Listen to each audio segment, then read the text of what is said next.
You've reached the activism portion of today's show. Now that you're informed and angry, here's what you can do about it. Today's activism: take part in Global Divestment Mobilization Week. That's May 5th through the 13th. During the height of the Keystone XL fight in 2012, I sat in a theater in Washington, D.C., along with hundreds of other climate change activists and concerned citizens, and heard 350.org founder Bill McKibben talk about climate change via divestment. Back then, the divestment movement was just getting started, and within a year, there were student-led divestment efforts happening on college campuses around the country and around the world. Since then, divestment mobilization has become a core strategy of the climate movement. With the national spotlight on science and climate change right now, 350.org has organized a week-long global divestment mobilization week, May 5th through the 13th, on the heels of the People's Climate March. The last Global Divestment Day was 2 years ago, so it's more than time, perhaps the perfect time, to reinvigorate a movement that has taken off and grown substantially over recent years. As you've heard on this show and pretty much everywhere else, renewable energy is becoming more efficient and cost-effective every year. But to have a real chance at that future, we have to also keep fossil fuels in the ground, and we don't have time to wait for the market to fix things. We need to make change happen now, and money seems to be the only thing that talks.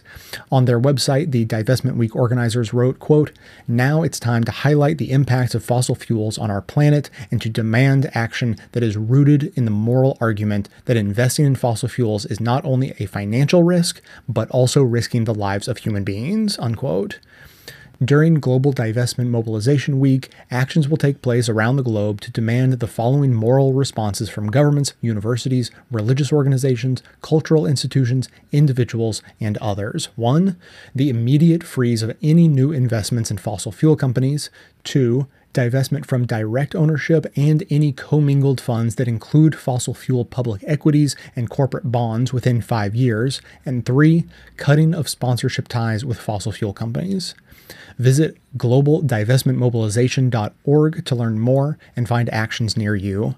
If there isn't an action in your area, the site offers ideas and resources to organize one of your own.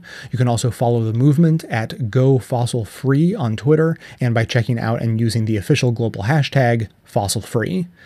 The segment notes include all of the links to this information as well as additional resources, and as always, this and every activism segment we produce is archived and organized under the Activism tab at bestoftheleft.com. So if saving the planet before it's too late is important to you, be sure to hit the share buttons to spread the word about taking part in the Global Divestment Mobilization Week, May 5th through 13th, via social media so that others in your network can spread the word too.